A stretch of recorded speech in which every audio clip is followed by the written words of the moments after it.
आप सभी विद्यार्थियों का इस YouTube चैनल रामजीलाल क्लासेस में स्वागत है।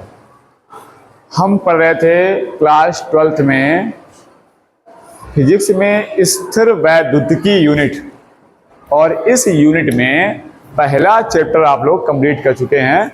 जो चैप्टर आपका फर्स्ट था वैद्युत आवेश एवं क्षेत्र, इलेक्ट्रिक चार्ज एंड फील्ड, वो चैप्टर हमारा कंप्लीट हो चुका है। अब इस यूनिट का सेकेंड चैप्टर हम लोग पढ़ेंगे स्थिर वैद्युत विभव तथा धारिता। हम लोग पढ़ रहे थे NCERT पैटर्न पर। तो पहला जो टॉपिक था वो था वैद्युत आवेश एवं क्षेत्र। जो दूसरा टॉपिक है वो है स्थिर वैद्युत विभव तथा धारिता। इस टॉपिक में दो पार्ट हैं आपके। पहला पार्ट है स्थिर वैद्युत विभव का और दूसरा भाग है धारिता का। इसको हम कह सकते हैं electrostatic potential, electrostatic potential and capacitance.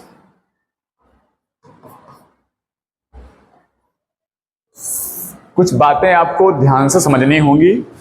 ये चैप्टर इम्पॉर्टेंट है।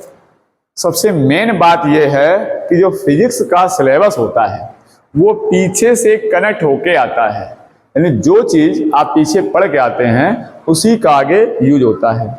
पहला चैप्टर अगर आपने नहीं पढ़ा है वैद्युत आवेश एवं क्षेत्र, तो इस चैप्टर को पढ़ने में आपको प्रॉब्लम होगी। इसके कॉन्सेप्ट आपको क्लियर नहीं हो पाएंगे। अगर इसका असली फील समझना है, इस चैप्टर को अच्छे से समझना है और आप चाहते हैं कि इसके डेरिवेशन, इसके न्यूमेरिकल हम अच्छे से कर पाएँ, तो पहला चैप्टर आप कंप्लीट करके आइए। अगर आप पहला चैप्टर पढ़ के आते हैं, उसमें वैद्युत आवेश पढ़ा, वैद्युत क्षेत्र पढ़ा, कूलाम का नियम पढ़ा और वैद्युत ध्रुव पढ़ा, ध्रुव आघूर्ण पढ़ा, उस आघूर्ण की वजह से हमने वॉल्यूम के आघूर्ण का मान निकाला और उस वैद्युत ध्रुव के अक्ष पर वैद्युत क्षेत्र तीव्रता और निश्च पर तीव्रता वगैरह सब कुछ पढ़ा। अब इस चैप्टर में उसी से रिलेटिव फंक्शन है। वहां पर हम एक आवेश की वजह से, पॉइंट चार्ज की वजह से हम पढ़ रहे थे इलेक्ट्रिक फील्ड, वैद्युत क्षेत्र। यहां पर इसी चार्ज की वजह से हम पढ़ेंगे इलेक्ट्रिक पोटेंशियल यानी विभव। वैद्युत विभव को हम इलेक्ट्रिक पोटेंशियल कहते हैं अंग्रेजी भाषा में। तो अब इस चार्ज की वजह से हमें पोटेंशियल पढ़ना होगा, इसलिए आप चार्ज के बारे में पढ़ के आए तो बहुत अच्छे समझ में आएगा। इस चैप्टर का मतलब क्या है, वैद्युत विभव धारिता। ये चैप्टर दो भागों में है। एक पार्ट आपका वैद्युत विभव का है और दूसरा पार्ट आपका धारिता का है। वैद्युत विभव क्या है? ये एक प्रकार की एक्सटर्नल वर्क करने के बाद एनर्जी स्टोर होती है, वो आपके वैद्युत विभव होगा। वैद्युत विभव एक अच्छा सा कॉन्सेप्ट है। इस पूरे टॉपिक में आपको विभव की बातें होती रहेंगी। कभी आप किसी पॉइंट चार्ज की वजह से विभव निकालेंगे, कभी आप वैद्युत ध्रुव के अक्ष पर विभव निकालेंगे, कभी आप विभवांतर और वैद्युत क्षेत्र तीव्रता में संबंध पढ़ेंगे, कभी आप निश्च पर विभव निकालेंगे। तो कुल मिलाकर के आपको इस एक भाग में आपको वैद्युत विभव के बारे में समझना है और इसके क्वेश्चन भी बोर्ड एग्जाम में पूछे जाते हैं। इंपॉर्टेंट टॉपिक है। आज इसका हम केवल आपको इंट्रोडक्शन देंगे। इसका इंट्रोडक्शन समझना होगा आपको कि वैद्युत विभव क्या होता है और धारिता क्या होती है। वैद्युत विभव को समझना थोड़ा कठिन है। अगर हम डायरेक्ट आपको वैद्युत विभव समझाएंगे तो थोड़ा सा आपको समझने में प्रॉब्लम हो जाएगी, क्योंकि फिजिक्स में वैद्युत विभव को परिभाषा समझाने से पहले पढ़ाया गया है विभवांतर को। अगर आप विभवांतर को अच्छे से समझ जाते हैं, पोटेंशियल डिफरेंस को, विभव धन अंतर, दो बिंदुओं के बीच के विभव के अंतर को अगर आप समझते हैं तो आपको विभव समझना बड़ा आसान हो जाएगा। यानी वैद्युत विभव को आसान भाषा में समझने के लिए, सीधी सरल भाषा में जानने के लिए आपको समझना पड़ेगा पोटेंशियल डिफरेंस को। पोटेंशियल डिफरेंस, डिफरेंस का मतलब भी आप समझ पा रहे होंगे, जैसा कि इसके शब्द में स्पष्ट हो रहा है, विभव धन अंतर। विभव में अंतर, दो बिंदुओं के बीच विभव में जो अंतर आएगा वो विभवांतर होगा। दो बिंदुओं के बीच वो अंतर कैसे हो जाएगा? जैसे मान लो आपके पास एक ए पॉइंट है और एक बी पॉइंट है। अब किसी चार्ज को यानी आवेश को आप एक पॉइंट से उठाएं, यहां से, ये मान लो क्यू चार्ज है, इस क्यू चार्ज को आप उठा के यहां तक ले जाएं, तो इसको ले जाएं, ले कौन जाएगा? यहाँ पर जो वर्क करना पड़ता है वो एक्सटर्नल वर्क होता है, बाहर से कार्य किया जाता है। आप इसको लेके जाइए, कोई सिस्टम नहीं ले जाने वाला है। आप जब इसको बाहर से लेके जाएंगे तो ले जाने में जो आपको वर्क करना पड़ेगा, एक्सटर्नल वर्क करना पड़ेगा, बाह्य कार्य करना पड़ेगा। यही बाह्य कार्य यहाँ पर जो ऊर्जा के रूप में स्टोर होता है वही कहलाता है विभवांतर। जैसे इस पॉइंट का विभव VA है, इस पॉइंट का विभव VB है। ऐसे समझना थोड़ा कठिन लग रहा होगा। हम इसका एक एग्जाम्पल लेते हैं जो आपको समझ में आएगा। देखिए एग्जाम्पल हम ये लेते हैं कि जैसे मान लो इस जगह पर आपने अक्सर सी देखी होगी, अगर हम एक गिलास गर्म चाय लें और एक गिलास ठंडा पानी लें और गर्म चाय को ला करके यहाँ रख दिया जाए, किसी कमरे में फेंक दिया जाए, तो क्या होता है? आप देखते हैं कि गर्म चाय कुछ देर बाद ठंडी हो जाती है और जो ठंडा पानी यहाँ रखेंगे बढ़िया फ्रिज निकाल कर, बहुत ठंडा पानी होगा, और वो कुछ समय बाद, मतलब कुछ टाइम दे दिया 20 मिनट आधा घंटा, तो देखा क्या कि आधे घंटे बाद जो गर्म चाय थी वो ठंडी हो गई, और जबकि जो ठंडा पानी था वो आधे घंटे बाद उसका टेम्परेचर बढ़ गया, कुछ गर्म हो गया पहले की अपेक्षा। अब यहाँ क्या लॉजिक हुआ? दिमाग में बात आई कि अगर चाय गर्म थी और वो ठंडी हो रही है तो इसका मतलब पानी को और ठंडा होना चाहिए था। ऐसा नहीं हुआ। क्यों नहीं हुआ? इसकी वजह क्या थी? इसका कारण क्या था? इसके पीछे की फिजिक्स क्या है? वो बात समझिए। अगर वो बात आप समझते हैं तो आपको विभवांतर समझ में अच्छे से आएगा। तो देखिए हमने कहा कि जब गर्म चाय को आपने रखा तो गर्म चाय में तापमान ज्यादा था, टेम्परेचर ज्यादा था, उष्मा अधिक मात्रा में थी। उसकी अपेक्षा जहां चाय आप रख रहे हैं उस माध्यम का टेम्परेचर कम है। जैसे मान लो गर्म चाय का टेम्परेचर 100 डिग्री सेंटीग्रेड है और जिस माध्यम में आपने रखा है जहां पर उसका टेम्परेचर मान लो 30 डिग्री सेंटीग्रेड है, तो क्या होगा? इससे उष्मा निकलती जाएगी, क्योंकि उष्मा का प्रवाह हमेशा अधिक ताप से निम्न ताप या उच्च ताप से निम्न ताप की ओर होता है। उष्मा बहती है तापांतर की वजह से। इन दोनों के तापों में क्या है? अंतर है। इसको हम कहेंगे तापांतर। और जब तक तापांतर रहेगा तब तक उष्मा प्रवाहित होती रहेगी, यानी अधिक ताप से कम ताप की ओर जाती रहेगी। मान लो एक एग्जांपल समझ लो, मान लो इससे 35 डिग्री टेम्परेचर निकल गया, इसका कम हो गया, उष्मा निकल गई। अब इसका टेम्परेचर बचा 65 डिग्री सेंटीग्रेड और ये भी हो गया 65। अब उष्मा का जाना बंद हो जाएगा। अब और चाय ठंडी नहीं हो सकती। क्यों? क्योंकि अब दोनों के ताप समान हो गए हैं, तापांतर यहाँ पर 0 है। टेम्परेचर डिफरेंस जो दोनों के बीच का है अब वो 0 है। अगर ये टेम्परेचर θ1 है, ये टेम्परेचर θ2 है, तो आप देख पा रहे हैं टेम्परेचर में डिफरेंस क्या है? 0 है। अब यहां से उष्मा जाना बंद कर देगी। यही ठंडे पानी के साथ कहानी थी। ठंडे पानी के पास मान लो ठंडे पानी का टेम्परेचर 5 डिग्री सेंटीग्रेड था और माध्यम का टेम्परेचर 30 डिग्री है। माध्यम का टेम्परेचर कितना है? 30 डिग्री। तो अब क्या होगा? माध्यम का ताप 30 डिग्री और ठंडे पानी का टेम्परेचर 5 डिग्री, तो अब उष्मा कहां जाएगी? उष्मा बहती उच्च ताप से निम्न ताप की ओर, तो अब उष्मा इससे निकल के इसमें जाएगी। अभी क्या था? इसके पास उष्मा ज्यादा थी तो इससे उष्मा निकल के इसमें जा रही थी। अब इसके पास उष्मा ज्यादा है तो इसमें जाएगी। अब ये तब तक जाती रहेगी लगभग 70.5 के आसपास मान लेते हैं, ऐसा टेम्परेचर हो जाएगा। अब यहां भी उष्मा जाना बंद। अब पानी और गर्म नहीं हो सकता है। क्यों? अब दोनों के ताप समान हो गए हैं। अब तापांतर क्या है? 0 है। पहले क्या था? तापों में अंतर था, टेम्परेचर में डिफरेंस था, तापांतर था, इसलिए उष्मा का प्रवाह हो रहा था। एक कॉन्सेप्ट समझ लिया कि उष्मा का प्रवाह कब होता है? जब दो वस्तुओं के बीच तापों में अंतर होता है, तापांतर की वजह से उष्मा का प्रवाह होता है। माइंड में सेट करिए बात। अगर आपको विभवांतर समझना है अच्छे से तो ये बातें आपको समझनी पड़ेंगी। बड़े आराम समझिए। हमने कहा अगर एक वस्तु में उष्मा अधिक है, एक वस्तु में उष्मा कम है, तो उष्मा हमेशा उच्च ताप से निम्न ताप की ओर बहेगी। जिस वस्तु में टेम्परेचर अधिक है उससे उष्मा निकलेगी और उस वस्तु की ओर जाएगी जिस वस्तु का टेम्परेचर कम है। उष्मा का प्रवाह हुआ किसकी वजह से? तापांतर की वजह से। ठीक इसी प्रकार जिस प्रकार उष्मा का प्रवाह होता है तापांतर की वजह से, ऐसे ही अगर दो बर्तनों में पानी भर दिया जाए एक ये बर्तन है, एक ये बर्तन कोई टंकी वगैरह है, और इनमें पानी भरा हो, भले ही किसी कम ज्यादा भरा हो, और इनको पाइप से करंट कर दिया जाए तो पानी का प्रवाह नहीं होगा। लेकिन अगर एक को ऊंचाई पर दिया जाए, दूसरे को नीचे दिया जाए, अब इसको जोड़ दिया जाए तो भले इसमें पानी अधिक हो, इसमें कम हो, लेकिन इसका पानी या जो भी द्रव भरा है वो इसमें आ जाएगा। यहां नहीं हो रहा था क्योंकि इनके तलों में, इनके लेवल में कोई डिफरेंस नहीं है। दोनों टंकी समान तल में हैं, समान लेवल पे हैं, इसलिए लेवल का डिफरेंस ना होने की वजह से यहां पर द्रव का प्रवाह नहीं हो रहा है, कोई लिक्विड फ्लो नहीं कर रहा है। लेकिन भले ही इसमें द्रव की मात्रा कम हो, इसमें द्रव की मात्रा अधिक हो, लेकिन अगर ये ऊंचाई पर है, ये नीचे है, यानी लेवल में डिफरेंस है, तो अगर आप इसको पाइप जोड़ेंगे तो पानी इसमें इसके अंदर चला जाएगा, क्योंकि लेवल में अंतर है। तो द्रव का प्रवाह क्या इसके कारण हो रहा है? लेवल के अंतर के कारण, यानी इनके तलों के बीच अंतर के कारण। अगर दो वस्तुओं के तलों में अंतर है तो द्रव का प्रवाह हो जाता है। अगर दो वस्तुओं के तापों में अंतर है तो उष्मा का प्रवाह हो जाता है।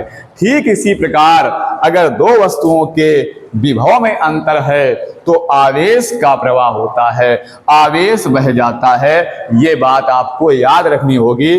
3 पॉइंट आपके हमने समझाए हैं, तीनों पॉइंट हम आपको लिख के बता रहे हैं, जरा ध्यान समझिएगा, बहुत इंपॉर्टेंट बात है ये। अगर इसको आप समझ लेते हैं तो बहुत सारी बातें आगे आपको समझ में आ जाएंगी। पहला पॉइंट देखा कि उष्मा का प्रवाह किसकी वजह से हुआ? तापांतर के कारण। कहीं भी अगर उष्मा बहती है तो वो तापांतर के कारण ही बहती है।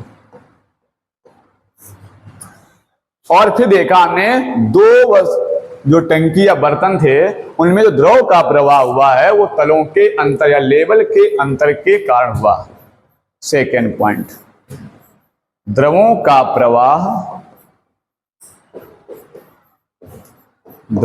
प्रवाह किसकी वजह से हुआ? तलों के अंतर के कारण। अगर उनके लेवल में अंतर है, या इसको आप लेवल डिफरेंस कह सकते हो, लेवल के डिफरेंस की वजह से, और ये हुआ था टेम्परेचर डिफरेंस की वजह से। टेम्परेचर के डिफरेंस की वजह से क्या हुआ था? उष्मा का प्रवाह हुआ था। अब इसी प्रकार अगर दो वस्तुओं के विभव में अंतर है तो विभव में अंतर के कारण किसका प्रवाह होगा? आवेश का प्रवाह होगा, धारा बहेगी, करंट का भी फ्लो, क्योंकि आवेश बहेगा धारा बनेगी। अभी आप पढ़ रहे हैं इलेक्ट्रोस्टैटिक, अभी हमारा चार्ज रेस्ट पे चल रहा है, पिछले चैप्टर में भी आवेश रेस्ट पे था। इसके बाद जब आप चलेंगे तो इलेक्ट्रोडायनामिक्स में प्रवेश कर जाएंगे तो आवेश हमारा मोशन में आ जाएगा, और जब आवेश मोशन में आ जाएगा तो करंट का फ्लो हो जाएगा। आइए देखिए, जैसे आपने देखा कि तापांतर के कारण उष्मा का प्रवाह होता है, तलों के अंतर के कारण द्रवों का प्रवाह होता है। एग्जैक्टली इसी प्रकार जो आवेश का प्रवाह होता है, आवेशों का जो प्रवाह है या धारा का जो प्रवाह है वो किसके कारण होगा? विभवांतर के कारण, विभवांतर के कारण, पोटेंशियल डिफरेंस के कारण। इसलिए हमें विभवांतर को समझना जरूरी है, क्योंकि जब विभवांतर को समझ जाएंगे तभी अगला जो टॉपिक आने वाला है इलेक्ट्रिक करंट का, वो भी बहुत अच्छे समझ जाएगा। इसीलिए हम बार बार कह रहे हैं इस टॉपिक को अच्छे समझिए। अभी हम इसका बेस बता रहे हैं आपको, हैं इस वीडियो में केवल आपको इसको बेसिस ही बताएंगे, ताकि आगे की जो स्टोरी बढ़ने वाली है वो आपको अच्छे से समझ में आ जाए। प्यास समझिए, आराम समझिए, सारी बात समझ में आएगी। तो आप देखा, अगर दो वस्तुओं के विभव में अंतर है, दो आपके कोई भी पार्ट्स हैं उनमें अगर विभव में अंतर है तो आप देखेंगे आवेश का प्रवाह हो जाएगा, करंट का प्रवाह होगा वहां पर। अब इसको समझते कैसे हैं जरा ध्यान दीजिएगा। अगर आवेश का प्रवाह नहीं हो रहा है इसका मतलब है वहां पर विभव में अंतर है ही नहीं। विभव में परिवर्तन या विभव में अंतर क्या है? जीरो। अगर टेम्परेचर जीरो हो गया तो उष्मा का प्रवाह बंद हो जाएगा। अगर आपका लेवल का डिफरेंस 0 हो गया, इन हाइट का जो डिफरेंस था, लेवल का डिफरेंस था, अगर ये 0 हो गया तो द्रवों का प्रवाह बंद हो जाएगा। इस प्रकार अगर विभव में परिवर्तन शून्य हो गया तो फिर आवेश का प्रवाह बंद हो जाएगा। आइए अब फिर चलते हैं वैद्युत विभवांतर की परिभाषा पर जरा। तो हमने कहा था कि अगर एक ए वस्तु है और दूसरी हमारे पास बी वस्तु है, अगर हम एक कूलाम का आवेश इसको उठा के इस पॉइंट तक ले जाएं, एक बिंदु से दूसरे तक ले जाएं, तो ले जाने में जो हमें वर्क करना पड़ेगा, और वो भी एक्सटर्नल वर्क जो करना पड़ेगा, वो हमारा वर्क विभव बन जाता है, विभवांतर बन जाता है। इस दोनों के बीच के विभवांतर को आप डेल्टा वी कह सकते हो, या इसके विभव को वी ए और इसके विभव को वी बी कह सकते हो। तो एक कूलाम आवेश बहुत ज्यादा होता है। अगर हम कह रहे हैं क्यू कूलाम आवेश ले जाएं यहां से, तो क्यू कूलाम आवेश को ले जाने में आपको डब्ल्यू एक्सटर्नल वर्क करना पड़ता है, कार्य। अगर आप क्यू कूलाम के आवेश को एक पॉइंट से दूसरे पॉइंट तक ले जाते हैं तो आपको जो बाह्य कार्य करना पड़ता है, एक्सटर्नल वर्क करना पड़ता है, उन्हें कहते डब्ल्यू है। अब अगर इसी में हम एक कूलाम आवेश ले जाएं, तो एक कूलाम आवेश को ले जाने में जो कार्य होगा वो क्या हो जाएगा, डब्ल्यू बाई क्यू हो जाएगा। और ये डब्ल्यू एक्सटर्नल बाई क्यू जो कार्य हुआ एक कूलाम आवेश ले जाने में, यही आपका विभवांतर है। इसको आप बी ए माइनस बी बी या बी बी माइनस बी, जैसी कंडीशन हो उसी कंडीशन के हिसाब से आप लिख सकते हैं। ये हुआ आपका दो बिंदुओं के बीच का विभवांतर। अगर दो बिंदु हैं उनके बीच का ये विभवांतर है। जो वर्क हुआ आवेश को ले जाने में, एक कूलाम आवेश को ले जाने में, एक बिंदु से दूसरे बिंदु ले जाने में जो वर्क करना पड़ा, वही वर्क क्या है, वैद्युत विभवांतर। या आप ऐसे कह सकते हो कि ना एक कूलाम ले जाएं, हम कोई पॉइंट चार्ज ले जाएं, कोई परीक्षण टेस्ट चार्ज ले जाएं टेस्ट करने के लिए, क्यू नॉट आवेश, तो यहाँ क्यू नॉट आ जाएगा। इस क्यू नॉट को यहाँ से ले जाएंगे, चेक करेंगे, जितना वर्क करना पड़ा वही वर्क क्या है, वैद्युत विभवांतर है। तो परिभाषा जाती है एकांक आवेश को या एक यूनिट चार्ज को वैद्युत क्षेत्र के अंदर एक बिंदु से दूसरे बिंदु तक ले जाने में किया गया जो कार्य होता है वो वैद्युत विभवांतर कहलाता है। इसको आप बी बी माइनस बी लिख सकते हो, इसको आप केवल डेल्टा बी लिख सकते हो, डब्ल्यू अपान क्यू। इसको आप खाली बी भी ऐसे लिख सकते हो, डब्ल्यू अपान क्यू। अब बात है इसका मात्रक क्या होगा। तो मात्रक अगर आप पढ़ेंगे, यूनिट पढ़ेंगे इसका, तो कार्य का मात्रक आप पढ़ के आए हैं, कार्य का मात्रक होता है जूल और आवेश का मात्रक होता है कूलाम। तो जूल प्रति कूलाम, अथवा इसका मात्रक वोल्ट भी होता है, जूल प्रति कूलाम। और अगर इसकी आप विमा निकालेंगे, डायमेंशन, तो कार्य की विमा आपने पढ़ रखी है ml2 t-2, आवेश की विमा होती है AT। इसको ऊपर ले जाएंगे तो ये बन जाएगी ml2 t-3 हो जाएगी और a-1। और ये राशि कैसी है, तो ये राशि है अदिश, इसमें दिशा नहीं होती है, अदिश राशि है। अब इसकी परिभाषा से अगर ये विभवांतर आपको समझ में आया है कि अगर दो बिंदुओं के बीच विभव में अंतर क्यों हुआ है, यहां से यहां तक कार्य करने में, और कार्य भी कैसे होना चाहिए ध्यान से रखना होगा। एक बात और यहाँ पे इंपॉर्टेंट बात यह है कि जब इस चार्ज को आप यहां से यहां तक ले जाएंगे तो ऐसा फील करना है कि ये बहुत छोटी छोटी दूरी में बटा होना चाहिए, छोटे टुकड़ों में, मतलब इनफिनाइट भाग होने चाहिए दूरी के। मतलब इसको आप धीरे धीरे ले जाओगे, तो धीरे धीरे जाने से क्या होगा, इसके वेग यानी इसकी जो स्पीड होगी, उस स्पीड में और इसकी जो काइनेटिक एनर्जी होगी, गतिज ऊर्जा होगी, इसमें कोई परिवर्तन नहीं होना चाहिए। ये बात भी इंपॉर्टेंट है। मतलब जब आप आवेश को एक बिंदु से दूसरे बिंदु तक ले जाओगे तो वेग तथा गतिज ऊर्जा में कोई परिवर्तन नहीं होना चाहिए, कोई परिवर्तन ना हो। ऐसा तभी होगा जब आप इस चार्ज को बहुत वेरी स्लोली, छोटे छोटे पार्ट्स के रूप में, नहीं ऐसा समझोगे कि यहां से तक अनंत पार्ट हैं, इसलिए बहुत धीमे धीमे लेके जाना है, बहुत स्लोली लेके जाना है, ताकि इसकी एनर्जी और स्पीड में कोई चेंज ना होने पाए। तो ये हुआ आपका वैद्युत विभवांतर। अब इससे पढ़ेंगे आप वैद्युत विभव, इससे बनाएंगे परिभाषा को वैद्युत विभव। आइए जरा समझिएगा क्या होता है वैद्युत विभव।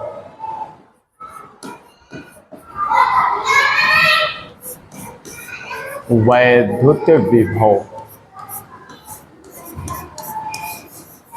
Electric potential.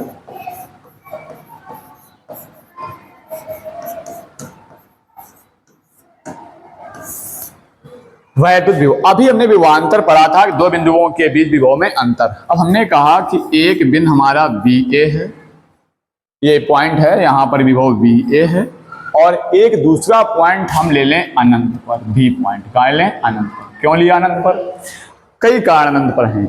अनंत पर लेने से क्या होगा कि अगर यहाँ पर कोई चार्ज है, अनंत पे ले जाओगे, यहाँ पे कोई चार्ज रखा था, इसके कारण इलेक्ट्रिक फील्ड बन रही है चारों ओर। अगर अनंत पे ले जाओगे तो ये वाला आवेश उस पर कोई इलेक्ट्रिक फील्ड नहीं जनरेट कर पाएगा, कोई विद्युत बल नहीं लगा पाएगा। क्यों? दो आवेशित कणों के बीच का जो बल का फार्मूला होता है वो आप कूलाम के नियम से पढ़ चुके हो, ये फार्मूला होता है F बराबर 1/4π Q0/r²। जब R की वैल्यू इन्फिनाइट हो जाएगी, अनंत हो जाएगी, तो किसी संख्या के बटे अनंत हो उसका मान क्या हो जाता है? 0 हो जाता है। अगर R का मान, यहाँ से दूरी अनंत ले लेंगे तो R का मान क्या हो जाएगा? अनंत, और यहाँ अनंत रख देंगे तो बल की वैल्यू क्या हो जाएगी? 0। यानी ये वाला चार्ज इस पर कोई बल नहीं लगा पाएगा। आप जरा सोचो कि जब यहाँ पर कोई बल नहीं लग रहा है, इस जगह पर इसके द्वारा लगाया गया बल 0 है, ये रखा है अनंत पर, तो अनंत पर विभव हमने मान लिया यहाँ पे क्या है? 0 है। अनंत विभव क्या है? 0 है। अब इसको अगर हम उठा के धीरे धीरे धीरे धीरे धीरे धीरे यहाँ तक लाते हैं, मतलब V एक, अब यहाँ कोई पॉइंट मान लो यहाँ रख दिया करके इस Q0 को या परीक्षण आवेश को, टेस्ट चार्ज लिया, हमने टेस्ट किया तो हमने यहाँ पे Q0 चार्ज लिया। इस Q0 को हम अनंत से लाते हैं इसके चारों जो वैद्युत क्षेत्र फैला है उस वैद्युत क्षेत्र के किसी बिंदु पर, क्योंकि ये आवेश क्या करेगा? अपने चारों ओर एक इलेक्ट्रिक फील्ड बना रहा होगा। तो इस वैद्युत क्षेत्र में हमने इसको रखा करके, तो यहां से यहां तक लाने में हमने क्या किया? वर्क किया, एक्सटर्नल वर्क, बाह्य कार्य किया। एक्सटर्नल एजेंट द्वारा जो कार्य किया गया वही कार्य क्या बन जाएगा? विभव। क्योंकि इसके पास विभव क्या? 0 है, VB पास, तो VA माइनस 0 बराबर क्या लिखें? W/Q0, क्योंकि V विभव क्या मान लिया? 0 मान लिया है, दो बिंदुओं के बीच अंतर। तो यहाँ आप केवल V ले सकते हो, V बराबर W/Q0। ये विभव का फार्मूला है। Q0 आपका टेस्ट चार्ज है जिसकी वजह से हमने टेस्ट किया है। अगर ये टेस्ट चार्ज 1 कूलाम है तो यहाँ 1 कूलाम रखने पर जो भी वर्क हुआ है वही वर्क क्या है? वैद्युत विभव है। अब आराम से परिभाषा सुनो वैद्युत विभव की। क्या परिभाषा है कि अगर हम अनंत से 1 कूलाम परीक्षण आवेश को उठाएं या एकांक परीक्षण आवेश को लें और उसको वैद्युत क्षेत्र के अंदर लाएं, तो अनंत से वैद्युत क्षेत्र के अंदर धीरे धीरे लाना है। क्यों? ताकि इसका वेग और ऊर्जा चेंज ना हो। तो इसको अनंत से वैद्युत क्षेत्र के अंदर लाने में जो किया गया कार्य होता है वही बन जाता है वैद्युत विभव। देखिए ध्यान से रहा, हमने कहा वैद्युत विभव का फार्मूला बना V बराबर W/Q0। जो रियल असली बात है उसको समझिए यहाँ पर। हम अनंत से उठाए किसको? परीक्षण आवेश Q0 को। अगर ये पर यूनिट चार्ज है, 1 कूलाम चार्ज है, तो यहाँ रखेंगे तो फिर क्या हो जाएगा? W। यानी जितना हमें 1 कूलाम या एकांक परीक्षण आवेश को अनंत से वैद्युत क्षेत्र के अंदर किसी बिंदु तक लाने में जो बाह्य कार्य करना पड़ा वही कार्य क्या बन जाता है? वैद्युत विभव। परिभाषा बन जाती है एकांक परीक्षण आवेश को अनंत से वैद्युत क्षेत्र के अंदर किसी बिंदु तक लाने में किए गए बाह्य कार्य को वैद्युत विभव कहते हैं। अब इस वैद्युत विभव का फार्मूला बन गया V बराबर W/Q, और इसका मात्रक क्या बन जाएगा? वही जो पीछे भी पढ़ा विभवांतर में आपने यूनिट। कार्य का मात्रक जूल होता है, आवेश का मात्रक कूलाम होता है, अथवा इसका मात्रक वोल्ट होता है। इसको ऐसे भी वोल्ट लिख सकते हो। अभी बीमा भी बताई थी हमने, वहां पर इसे निकाली है, वो आई थी Ml2T-3A-1, और ये राशि कैसी थी? अदिश। इसमें कोई डायरेक्शन नहीं होता है। कुछ बातें यहाँ समझनी ये होंगी कि अगर दो आपके पास कोई भी बॉडी हैं, वस्तुएं हैं, और इनके पास विभव में अंतर है, एक का विभव VA है, एक का विभव VB है, तो इसमें चार्ज फ्लो कर जाएगा। अब जो विभव अगर इसमें ज़्यादा है, कम वाले की ओर ट्रांसफर करेगा, चार्ज को, आवेश का फ्लो कराएगा। अगर दो वस्तुओं के बीच विभव में अंतर है तो आवेश का फ्लो होगा, आवेश प्रवाहित होगा। अगर दो वस्तुओं के बीच विभव में कोई अंतर नहीं है तो फिर आवेश का फ्लो नहीं होगा। तो ये चैप्टर जो है वैद्युत विभव धारिता पर डिपेंड है। तो वैद्युत विभव और विभवांतर के बारे में सीखा हमने। इस चैप्टर का भी इंट्रोडक्शन दिया है, जब आगे पढ़ेंगे तो और अच्छी बात समझाएंगी। इसी का दूसरा पार्ट धारिता है। धारिता का मतलब है कैपेसिटी, कैपेसिटेंस, क्षमता, स्टोर करने की। धारिता होता है धारण करने की क्षमता। इस चैप्टर का दूसरा जो भाग रहेगा उसका थोड़ा सा इंट्रोडक्शन कर लेते हैं। कैपेसिटेंस, धारिता का मतलब होता है धारण करने की क्षमता, अर्थात ग्रहण करने की क्षमता। क्या ग्रहण कर रहे हैं? इसमें ग्रहण करना होता है आवेश। जब भी किसी वस्तु को आप चार्ज करते हैं, आवेश देते हैं, तो जैसे आप बैटरी को चार्ज करते हैं, कंडेंसर को चार्ज करते हैं, जिसको आप संधारित्र बोलते हैं, जो उसको चार्ज करते हैं तो उसके चार्ज ग्रहण करने की क्षमता होती है, उसको हम धारिता कहते हैं। जैसे एक टंकी आपने ली पानी की और उस टंकी में 20 लीटर पानी आता है अधिकतम, तो उस टंकी की क्षमता क्या है? 20 लीटर। आप कम दे सकते हो, 10 दे सकते हो, 12 दे सकते हो, 8 दे सकते हो, लेकिन 20 से अधिक उसको पानी नहीं भर सकते उसमें, क्योंकि उसकी क्षमता क्या धारण करने की है? पानी भरने की, 20 लीटर है। तो ऐसे ही यहाँ पर आपको संधारित्र पढ़ने होंगे।